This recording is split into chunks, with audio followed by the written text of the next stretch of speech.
Well, then I've got 1 o'clock. Do you want to go ahead and get started? Let's go for it. All right, cool. Well, good afternoon, everyone. If you're on the East Coast, good morning. If you're on the West Coast or somewhere in between, thanks for joining us for today's webinar, A Guide to Nonprofit Strategic Planning. My name is Stephen Shattuck. I'm the VP of Marketing here at Bloomerang, and I'll be moderating today's discussion. And today, I'm very pleased to introduce our guest. She is Lynn T. Dean, CFRE. Hey there, Lynn. How's it going? Hey, things are great. How are you? Good. Thanks for being here. This is going to be a lot of fun. For those of you who don't know Lynn, she currently serves as Director of Institutional Advancement at Northwest Vista College. That's one of Alamo colleges in San Antonio, Texas. She's talking to us live from San Antonio today. She also works with the Alamo Colleges Foundation, which oversees fundraising for those 5 colleges in the district. She's worked as a capital campaign consultant. She actually started her own consulting firm, that's Dean and Associates, in 2006. She manages capital campaigns. She's helped nonprofit organizations with campaign readiness, feasibility studies, board training, foundation and grant services, and major gift initiatives. So she's done it all. She's actually the immediate past president of the Plan Giving Council and San Antonio chapter of the Partnership for Philanthropic Planning, and she oversees that chapter's mentorship program also. She's also served on the AFP International External Communications Committee and the host committee for the previous 2014 AFP International Conference. So if you were there in San Antonio a couple months ago, Lynn was part of that. So if you liked it, be sure to tell her and congratulate her for that. She's received her CFRE.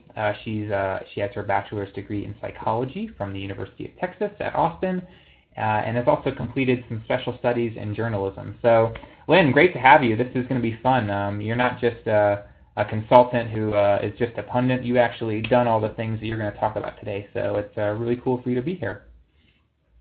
Thank you so much. I'm thrilled to be here, and hello to everyone. We'll go ahead and get started. Let me do one piece of housekeeping, Lynn, before you go. Just so everyone knows, we are going to have a Q&A session at the end. So as Lynn's presenting, be sure to send any questions her way. You can chat in any questions to that chat box there on your screen. We'll both see those, and we'll try to answer as many questions as possible before the 2 o'clock Eastern hour. We like to save some time for questions, so don't be shy. Do send some questions our way. And I did want to mention we were originally going to have Linda Lysakowski join us as a co-presenter, but her husband has fallen ill.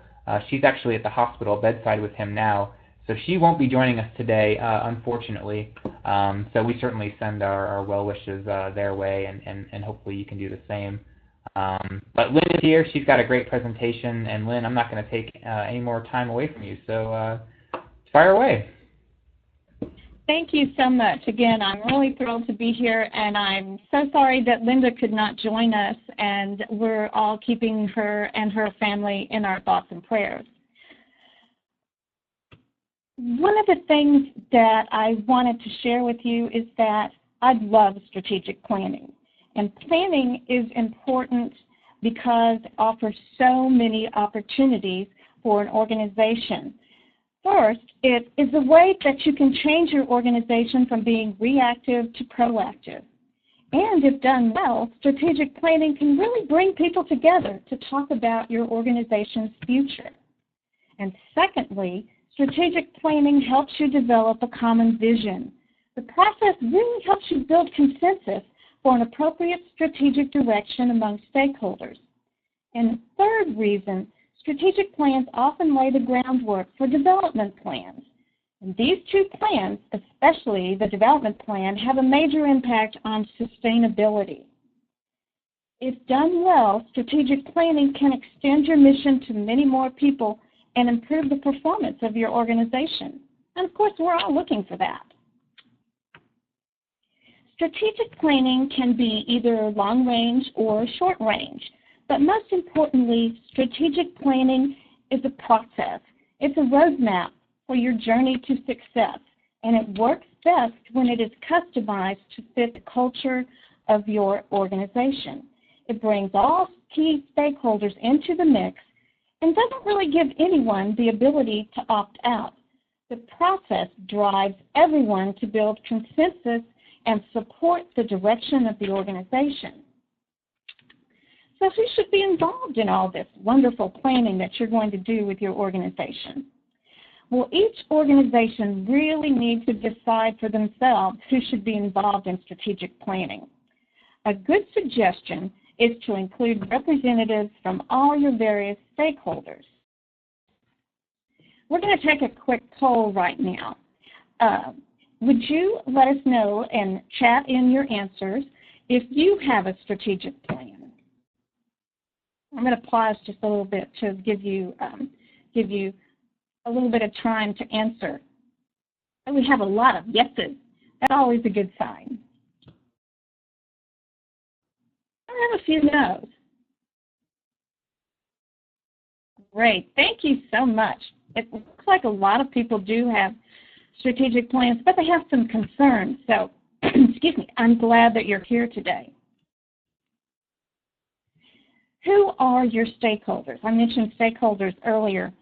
That's a very diverse group, including the board of directors, your leadership group, which probably includes your executive director and key staff members, others such as your representatives, partners, donors, and also the users of your services.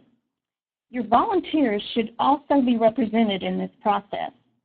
Many organizations like to appoint a planning committee to oversee the process, and that's a group that we call the planning cabinet. This group can include about 5 to 8 people, and their job is to help move the process forward and monitor progress along the way. But this number of people that you get involved in your strategic planning process needs to be a balancing act. It is a balancing act. Too much involvement by too many people can make the process a little cumbersome. But there's also the danger of having too little involvement by too few people. You may miss important perspectives. A key issue is letting those with an array of different perspectives into the room for planning. Talking about the stakeholders at NVC, I want to tell you a little bit about our college. Northwest Vista College is one of 5 Alamo colleges in San Antonio, Texas. We're a community college that was established in 1995, and we held classes in off-campus sites until Phase 1 of our campus construction was completed in 1998. Our campus is located on 137 beautiful acres in northwest San Antonio and features several buildings which overlook a man-made lake. I hope you're getting the picture here. The lake uses recycled water and is home to ducks and turtles. In 2009, we completed construction on an additional 5 buildings, including a library and resource center, performing arts center, a student support services building, and 2 additional classroom buildings with laboratory space.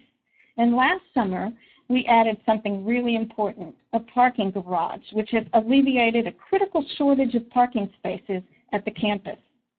NVC is designated as a Hispanic serving institution, and we are also very environment-friendly and a smoke-free campus. In strategic planning at NVC, we involve a broad range of stakeholders.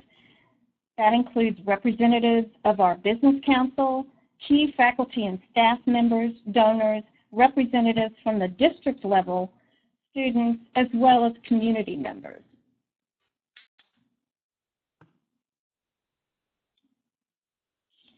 So you've got all your stakeholders. How do you get buy-in? Remember this word, participation. Participation is key.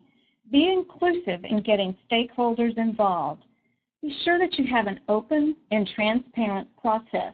Keep the lines of communication open. What are the major components of a strategic plan? Generally, plans include the mission, vision, and values, a strategic direction, and goals.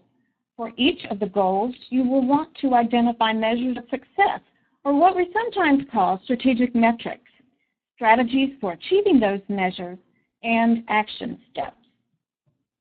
Each action step should include the cost or budget, the person responsible, and a timeline.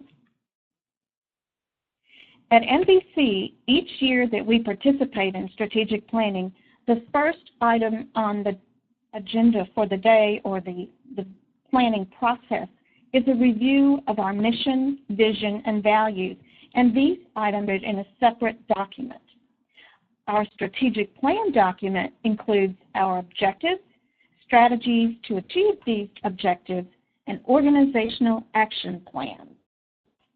These action plans include the budget needed, the person or group responsible, and a timeline for completing the step.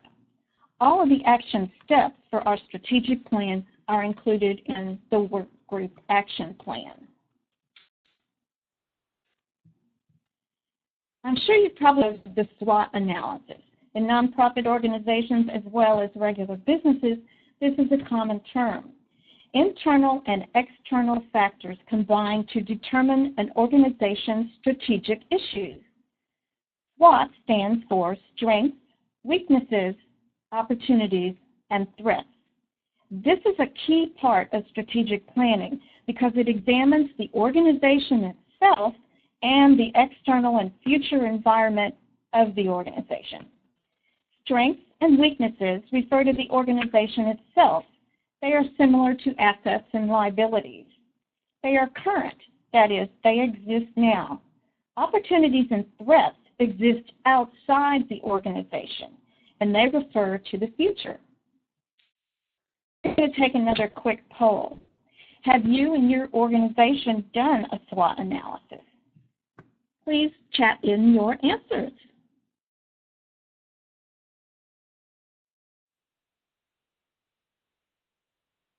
Great. There's a real mixture. It's pretty much 50 goal setting.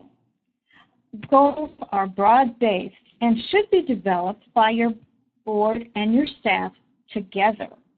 Your goals will seem to kind of emerge and become apparent during the planning process as you identify areas of weakness and opportunities for improvement.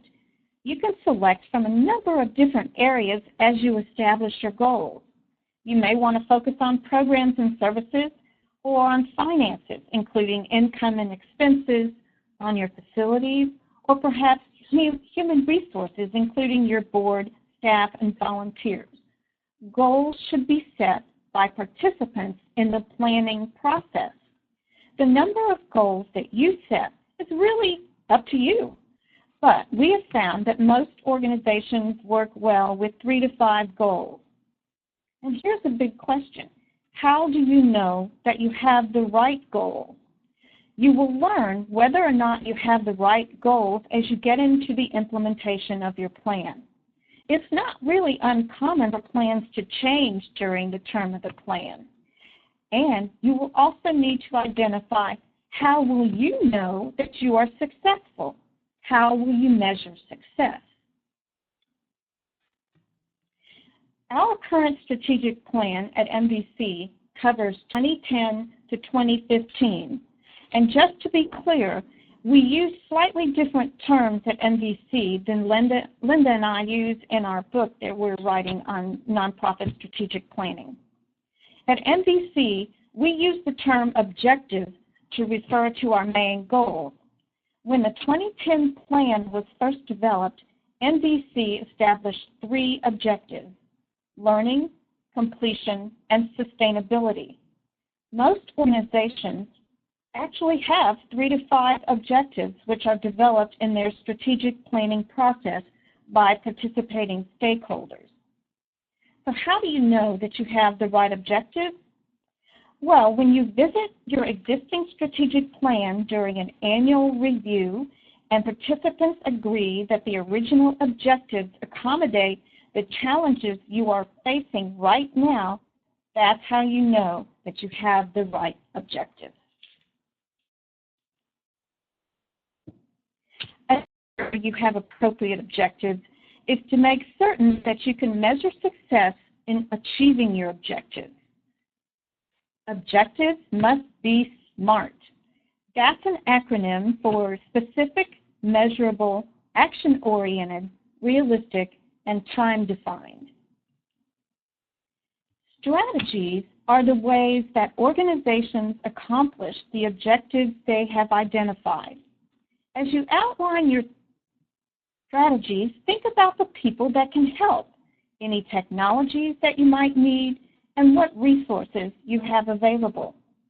When you take the time to help everyone understand the big picture and to see how their roles and work connect to those of others, you will be making a huge contribution to the success and progress of the implementation of your strategic plan.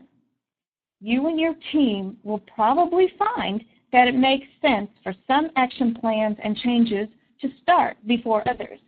Careful planning enables you to outline the route you will take to achieving the impact you envision and to set the stage for progress to come. At NBC, the Work Group Action Plan plays a critical role in the implementation of our strategic plan and in accomplishing our objectives. For example, the Group Action Plan in which I am involved is called Improving Student Financial Resources and Funds for Operations. This is part of our strategic objective of sustainability. Remember, that's one of those three main strategic objectives I mentioned earlier. Our strategy is community and partnerships development. Our organizational action plan is to engage community partners. In our work group, we have myself, our college president, our scholarship coordinator, and our alumni coordinator. Our action plan charge is to increase revenues for scholarships and programs from foundation fundraising. What about action steps? One of the reasons, and the biggest reasons, that action plans do not get implemented is that the planning group hasn't taken the time to answer what we call the big three questions. Who is responsible for implementing the steps? When will it be done? How much will it cost? And how much will it raise? At NBC, our action plans are implemented through the activities of our work group action plans and also through individual action plans. Both of these plans answer those big three questions by outlining who's responsible, the timeline for getting that action item completed, and the cost, as well as how much might need to be raised. Individual action plans are also used, and we use them in our annual performance evaluation. What about the planning retreat?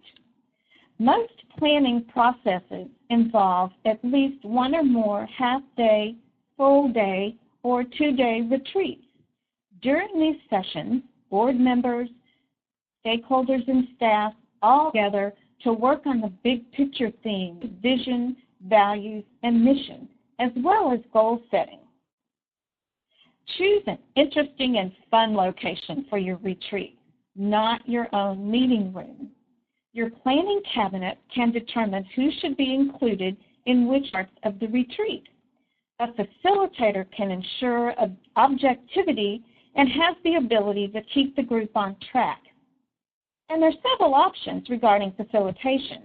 You can use a staff member with expertise in strategic planning, using a staff member from another nonprofit organization who has planning experience. You can use a volunteer, or you can work with a professional facilitator. You will need to decide what will work best for your organization and what will work within your budget.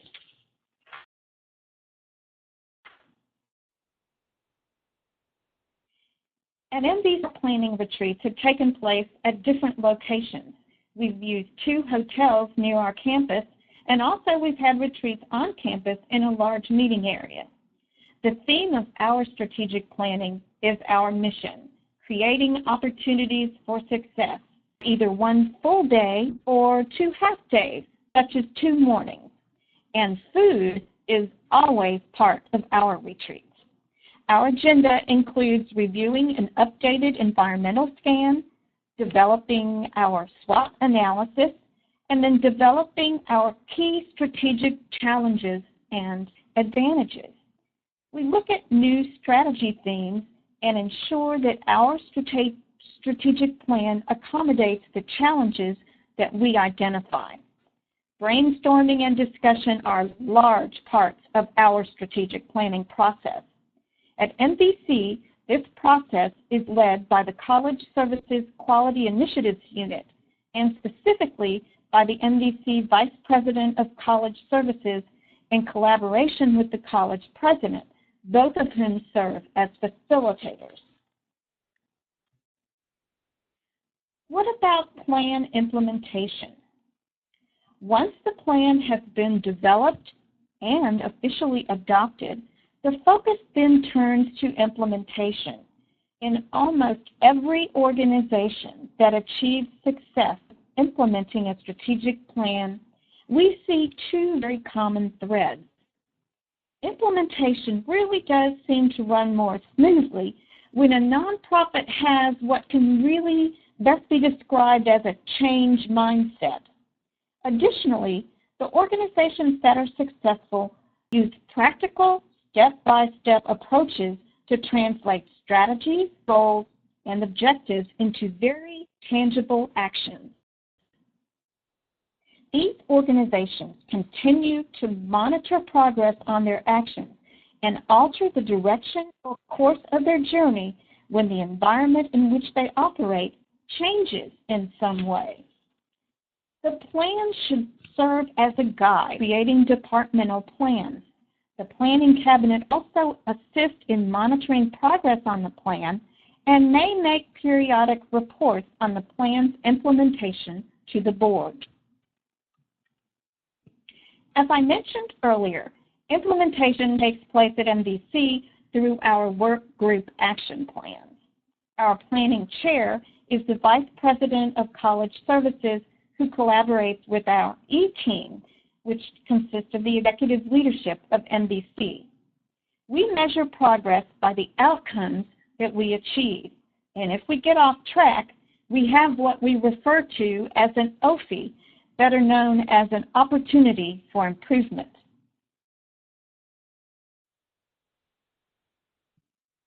What about measuring success?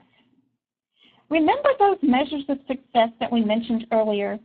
They will really tell you how you're doing along the way and indicate any areas which might need a little more attention.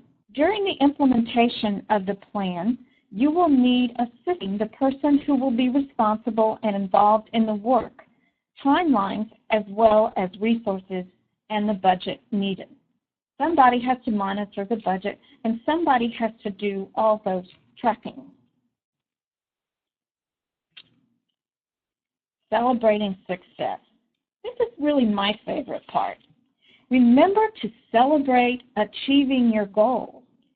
Very rarely do organizations take the time to truly acknowledge the success that they have achieved when they complete a plan.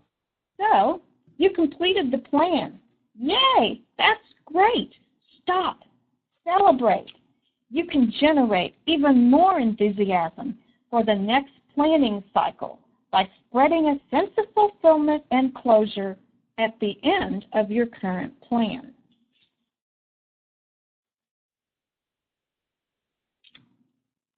What about updating the plan? There are several factors that can indicate that you need to update your plan or maybe even develop a new plan. These factors include funding, competition, be they internal or external, and leadership. Think about the answers to these next questions. Are there changes in the types and levels of support from your funders? Are there new competitors or potential collaborators entering the areas in which you have been operating? Are there new internal or external policies creating opportunities or challenges that might have an impact on what you can achieve as an organization? Or do you have a new CEO or executive director or a new and dramatic change in board leadership. All of these factors can indicate a need to update the plan or develop a new one. At NBC, we update our plan on a yearly basis. And as I mentioned earlier, our plan covers 2010 through 2015. So how do you keep everyone up to date on your plan? It's crucial to measure progress on the plan, and we recommend that Planning Cabinet provide reports to the board on at least a quarterly basis. Also, keeping your work group action plans, your individual action plans, or whatever tracking you currently do up to date is the way that you keep everyone up to date. And what do you do if things go awry? The role of the Planning Cabinet is really to ensure that individuals and teams responsible for implementation of the plan are on task. Benchmarks should be in place to enable you to monitor progress of the plan. And when things get off track, the Planning Cabinet should ask the individual or team responsible what can be done to help the plan get back on track.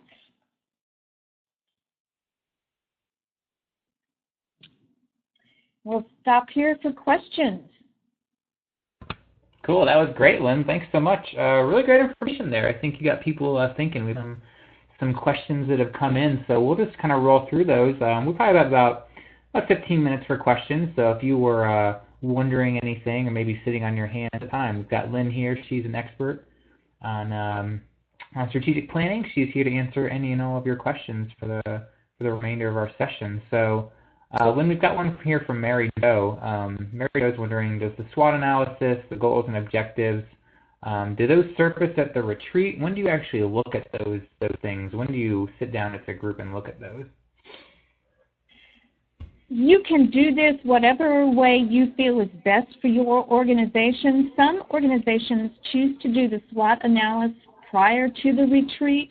The goals and objectives, however, should be discussed at the retreat. That makes sense. So I was wondering something, Lynn, as you were talking. You know, you use NBC as kind of your case study, which is great. I'm wondering, did you guys get anything wrong? Were there any stumbling blocks, you know, specifically that you that maybe you learned from, or that kind of helped you develop or hone this process? You know, any examples from the whole NBC process that maybe you can think back on and say, hey, we didn't do a great job of that, but we did learn a lot from it? Well, we have an excellent Vice President of College Services who handles and oversees all of our strategic planning. And I have to say, I think we do a really good job of strategic planning, and we've had a number of external factors that have had an impact on our direction. But I think that generally we seem to be moving in the right direction. And in addition to that, we also coordinate well with the district. Cool. We've got a question here from Kaylin. Kaylin, I hope I'm pronouncing that correctly. They're wondering, do you have a template for the quarterly report to the board? Is that something that you have a template for that maybe folks can use, or what does that actually look like? What's that content kind of look like? What all is in that document? That's really generally an update. It can be a Word document. It can be an Excel spreadsheet that includes your action plan. You can actually have your action plan worksheets and use them as the template for the quarterly report to the board. At NBC, we actually complete our work group action plans on a quarterly basis, and those are presented to our strategic planning vice president. Cool. We got a question here from James. James is wondering about the location of the retreat, I think. Do you have creative ideas for location? So they're on a tight budget, he says. What are some ideas of places they could do this and not spend a whole lot of money in the process? Well, one of my favorite locations that we had a retreat, I was working for another organization, and we held our retreat at a museum. And a lot of times museums are very willing to work with you and let you have a meeting room free of charge. So I think that's something to look into. Libraries are also good resources. You might even want to look at some of the city facilities like recreation centers who might have a meeting room that might be willing to let you have it either for on a complimentary basis or maybe at a very low cost. Cool. That was a good idea. I hadn't thought of that. Great. Mary Jo here was wondering, is the mission statement and vision statement done before the retreat or at the retreat? And if so, how is that done? What's a good timing for that in your mind? Do you think that should actually be all the people in the room at the retreat working on it, or should it maybe be done a little bit beforehand, kind of like the SWOT analysis? That's a good question, because the answer really depends on where your organization is in its growth cycle. If you're a new organization, then yes, you probably will be working very closely on the mission and vision statements during your strategic planning process. If you're a more established organization, then you probably will be looking at that at the beginning, and if the majority opinion agrees that the mission and vision is working, then that's really an indication that you don't need to devote any more attention to the mission and vision statement.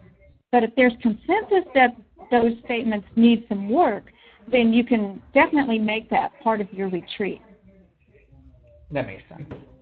Here's one from Walter. Walter's in the process of setting up action committees comprised of 3 staff members and 3 board members to bring their organization back on track.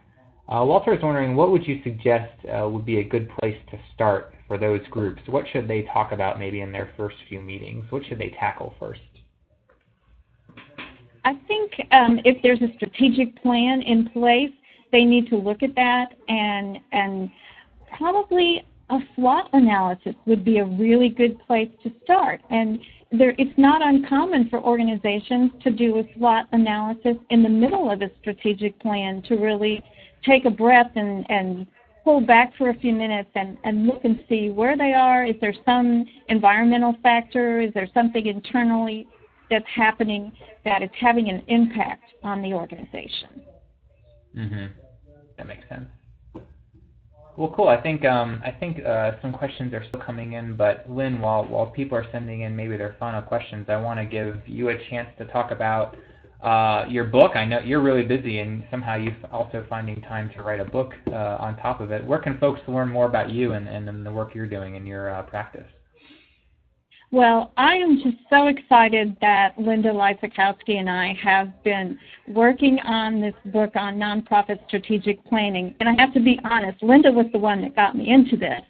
And I have just thoroughly enjoyed working with her and really bringing together all the information that an organization needs to develop a nonprofit strategic plan. And this is the kind of book that you're going to be able to look at this book and go through it and have all the information at your fingertips, and you will be able to develop and put into place your own strategic plan.